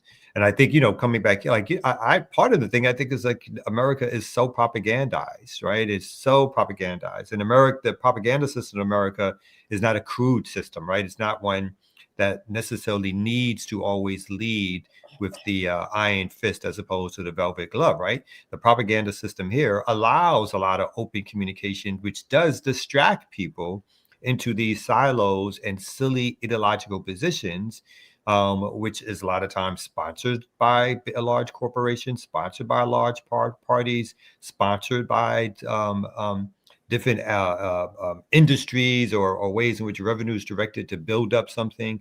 I think all of that happens with the United States, and I completely agree, because the basis of the ideological system is a white nationalist system that says whites over everybody and everybody else.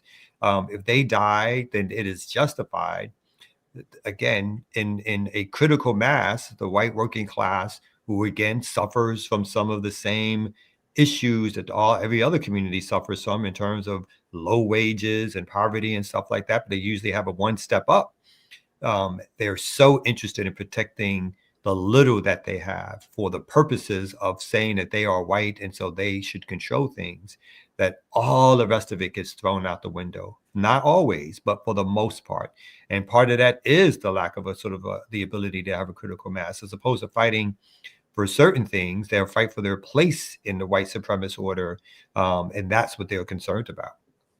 Yeah, and listen, that I was just interested in this story when I heard that the people burned down the parliament, and I'm like, okay, listen, this is happening at the same time all of this other horrible stuff around the world is happening. Capitalism is, and I think this is the thing that I recognize as something that I believe is absolutely true in this story, even if I don't entirely understand all the internal political stuff in Nepal, the history of it. I don't understand all that stuff, but what I do think is absolutely true is that this is another example of people really getting tired of capitalism. This is another example of capitalism's excesses no longer being tolerated by the people. How this plays out, what we find out about the details, whether it is, the question about whether it's a US backed, did the US have anything to do with this? We don't know.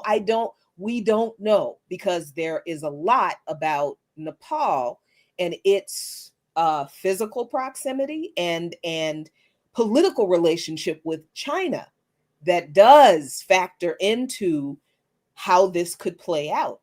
Because unrest in Nepal, I think, would be kind of beneficial to the United States in regard, because I believe Nepal is one of the Belt and Road countries. So there's a lot here that could be, we don't know what this means. We don't know how it's going to play out, but I found it interesting that allegedly the reason for this uprising, the people literally burning parliament to the ground, was because of fucking greed and capitalist inequality. And isn't that what we're living in?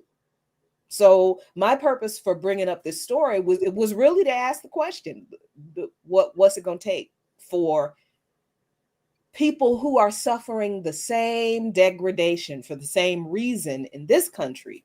What's it going to take for us to do half of that? You know what I mean? Mm-hmm. Well, speaking of degradation. Oh, my God. Oh, my Lord. Come on up, boy. What's wrong with you? Boy. My bad. What did you like? My bad. I understand you're my elder, but come on. Exactly. You're my junior. Oh. Oh, y'all do kind of have like a big brother, little brother So relationship going sweet. on. Go with this Y'all be shit. smacking each other on the back of the necks and shit when y'all see each other. Anyway, Kamal actually had a good idea, so I did it while we was on break and changed the cover. Chicken's coming home. Ooh, Mm. I All like. right. I We like. should get some more love from that. And Oh, Or band. listen. Either one.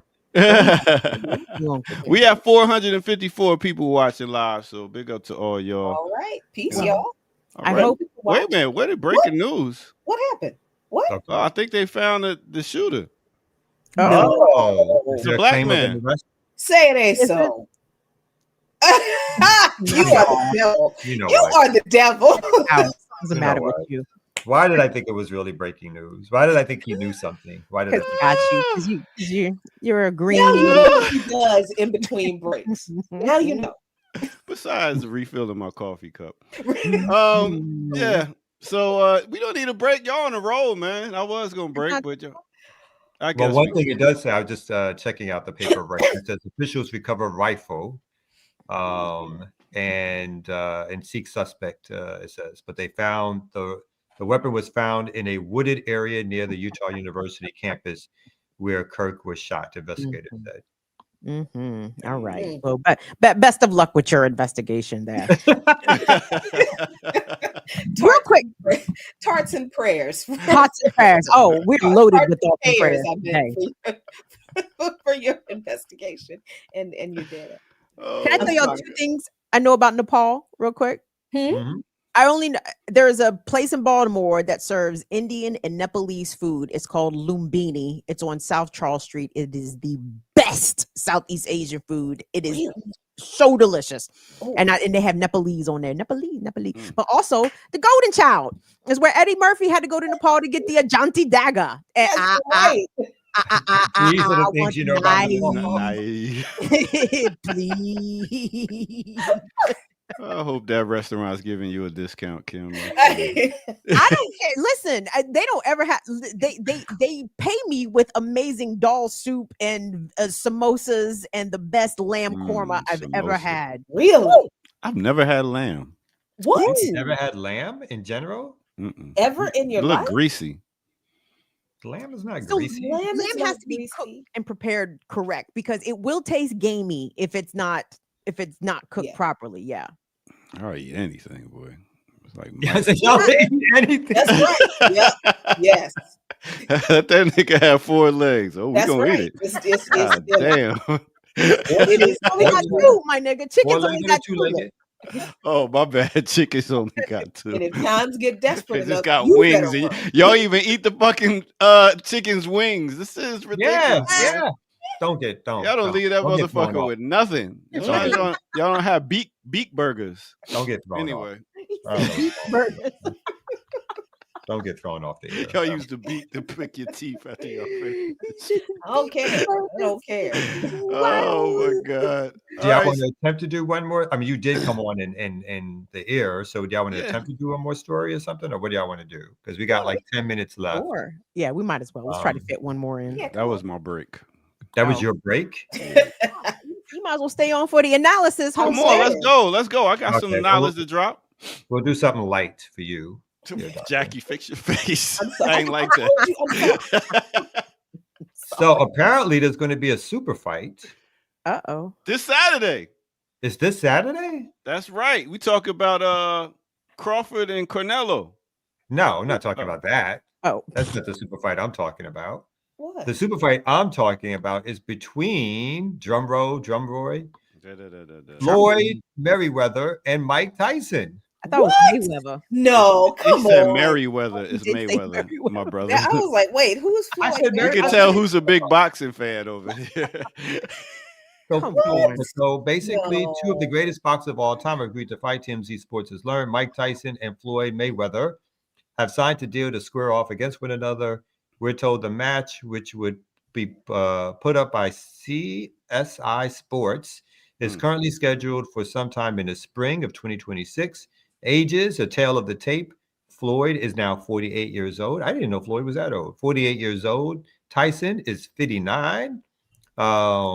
Records. What about the weight class? I mean, my man. They ain't put weight on there. Yeah, I mean Tyson is like over Like 200 Tyson pounds. is huge. that's the one big thing on the tail of the tape is the weight. They ain't put it on there. But Come guys, on. what is this about? Is Mike Tyson down Money. bad? Is Floyd Mayweather down bad? Why are we doing these spectacles of these athletic elders, as I it know. were? After that Jake Paul, don't nobody want to see Tyson in the ring again. Come on, dodging No. fake punches. Come on. Nah, I'm I not. actually think Mayweather will knock him out if he's at a decent weight. Wait, Mayweather doesn't knock people out. Mayweather is just gets But Mike points. Tyson is 60. He wears them out. He wears them down. Mayweather goes the distance, right? Yeah, Doctor. Yeah. Unless Mayweather like lessens up on him just to keep the fight going. Mike Tyson is 60. Right. I I'm not mean, interested in seeing some choreographed 10 round whatever. Can you imagine how boring that shit's gonna be? 10 rounds. As boring Niggas as the can make it last one 5. was. No, Yeah, because they it was both a- going to it try was to embarrassing. avoid each other. They're both going to try Yeah. to avoid getting hit. So they're going to dance around each other for 10 whole rounds. Watch what I tell you. Yeah, I agree. Anyway, the real fight is on Netflix this Saturday. Cornell and Crawford. Stop playing. Don't bring that back up, please. Don't ever bring that. That was in the stories. Dude. That was in the stories. That was like a light affair to end the show. Okay. Then you just cut it off, and now we still got 8 minutes to burn. No. Talk about Tyson's gummies selling some more. He sells gummy ears. But that's my question. Is he all right? Is He does. Financially? Exactly. Yeah, he good. Financial. Then what the fuck is he doing? They're never good. That's the problem. They folks because they spend the burn rate is crazy. When you live in a lifestyle where you got white tigers in your house and you got 5 homes that you never see and you got swimming pools and you got all this other stuff, you're living a certain lifestyle that it's not like you can rest on your laurels and just keep the money that you made. That money gets spent down. And then what you going to do next? You got to get more money and more money because you refuse to bring down the lifestyle, which would be a really comfortable lifestyle if they had one house. And did a timeshare like every other motherfucker or whatever like that. Just but they have to have 5 houses and that they never see once they buy the house. Let me ask you guys this. Is this another example of Black entertainers literally having to perform until goddamn near the grave? Yeah, pretty much. Yeah. Pretty much.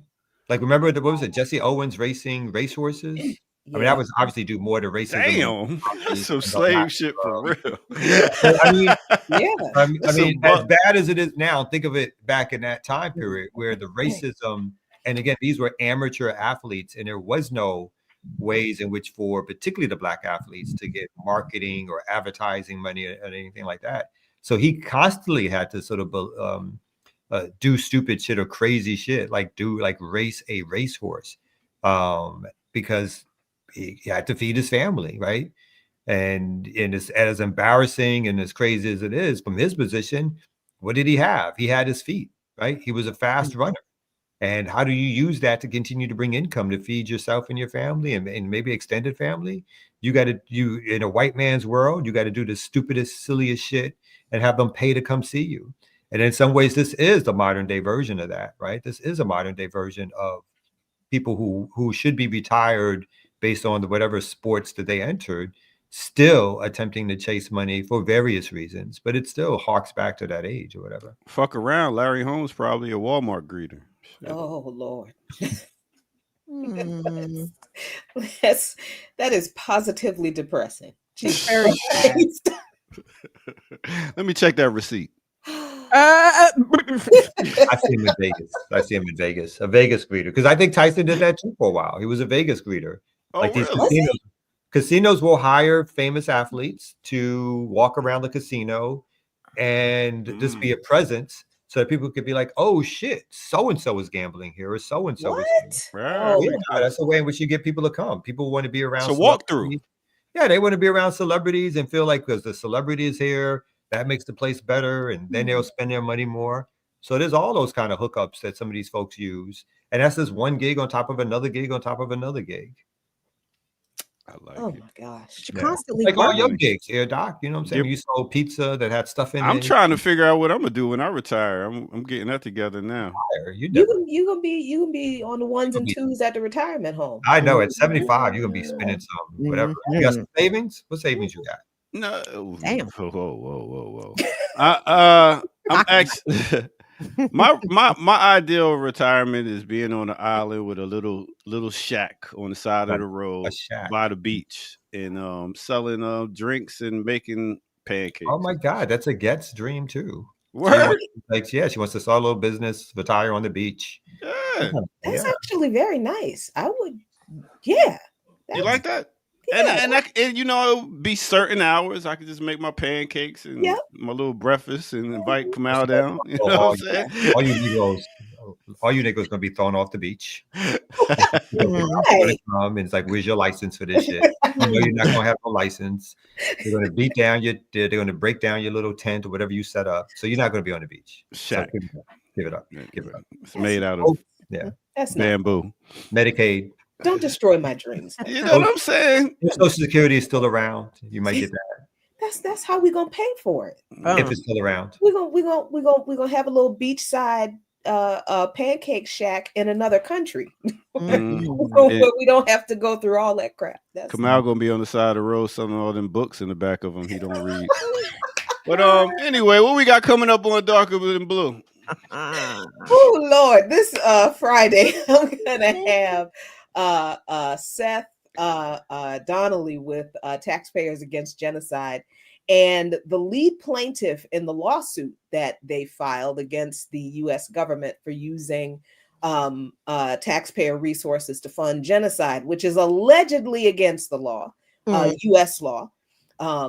And also, she is also one of the co-founders of the Flotilla group, the group that organizes the flotillas. So I'm going to talk to her about that, and that's Darker Than Blue Friday.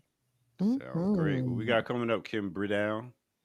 Well, I was going to take Friday off because my chief button pusher is taking off for their birthday. Happy birthday again to Big Will.